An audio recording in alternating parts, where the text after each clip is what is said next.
very, very, very complex. And I learned that creative thinking was really needed.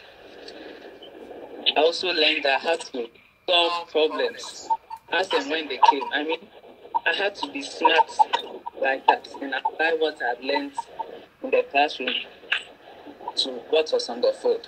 And I had to also adapt to the changing circumstances. As I said, the circumstances were totally different in the field. So I had to really learn to adapt my learning to the changing circumstances. So essentially, I had to recognize that the problems in the workplace were not identical to the learning environment, and in this situation, the classroom.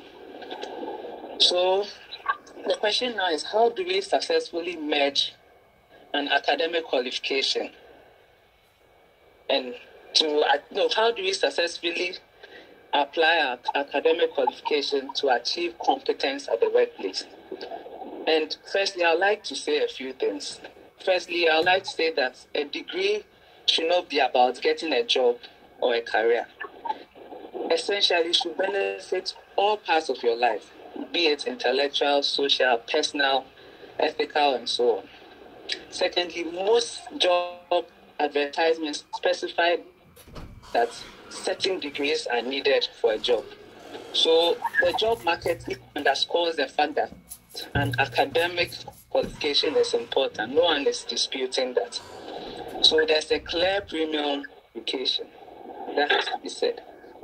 And well, now there's an ongoing debate about if an academic qualification is relevant at the workplace at all. Because you hear some employers saying they take the best students, but then you bring them into the workplace and they fail miserably. It seems as though they can't transfer their knowledge in the classroom to apply to complex problems in the field. And I found out that to successfully achieve competence in the work field, you have to find a way to merge or close the gap between an academic qualification and experience or a professional qualification. And to do that, you have to deliberately apply the learnings or knowledge gained. You have to deliberately apply the learning or knowledge gained at the classroom to practical problems at the workplace. And because we are made up of 3 speakers going to talk today, I'd like to conclude on the things I've learned, very important lessons I'm learning and still learning. That will let you succeed at the workplace, or what most employers have come to realize. What will make you achieve success at the workplace, or what employers expect we graduates to know when we are coming to the workplace. So the first thing is learnability. And I've realized this is arguably the most important 21st century skill to succeed. And in an environment where new skills emerge as fast as at speed, success less is about what you already know and more about adapting your skills by growing and expanding your knowledge base. And you have to also be resilient. And when I say resilient, it's the ability to bounce back in the face of obstacles and failures. And obstacles and failures are a part of the working field or your career life. So when you are resilient, you don't really focus on the ups and downs. Instead, you focus on long-term goals. And being resilient also helps you to handle stress in the most positive manner. Also, you have to be very agile because the working landscape changes. And being agile is a very critical tool because yesterday's problems might not be the same as today's problem. So to be agile, you have to learn to shift gears when the need arises and also respond accordingly to the needs of your workplace or your clients or your industries. You also have to learn to collaborate, because we are now in a hyper-connected world. So you are no longer expected to work as an individual. We are not an island. You are supposed to work as a team. So as the projects become more complex, your ability to work successfully with others or effectively in a team has to also grow. You also have to be you have to know how to communicate verbally. It's not always about what is in your head. You have to know how to communicate verbally. And this will help you to advance your career. Because there's a good chance that at a certain point in your career, you have to use strong verbal communication skills to sell others your ideas or services.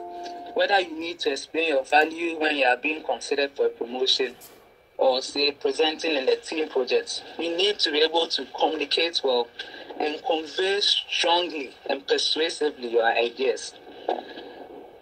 And creativity, I think that's the most important skill most employers look for. Because to be creative, you always have to be curious and ask the question why. And that's one thing my husband has taught me. You should question everything. You should be curious. Don't take things as they are. I mean, even if you feel you are being silly, which in some cases you may feel, you have to learn to question every single thing. And that's what is going to bring out the creativity in you. And the last thing is problem solving.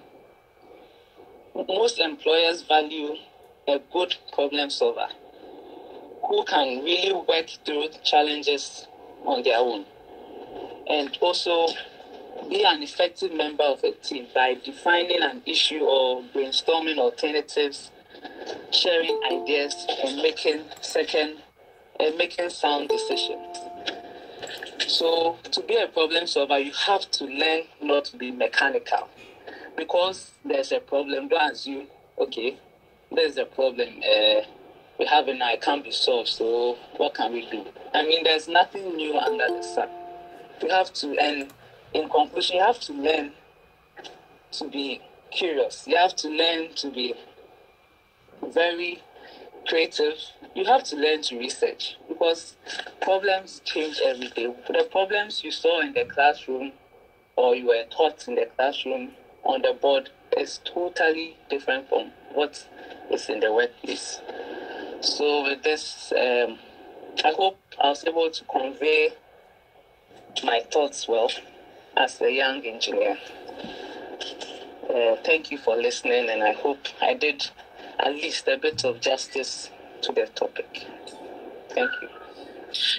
Thank you very much. Excellently delivered. I wouldn't want to summarize your presentation now. I would move on straight to Eric, and then also tease Eric's mind on what he thinks about the subject.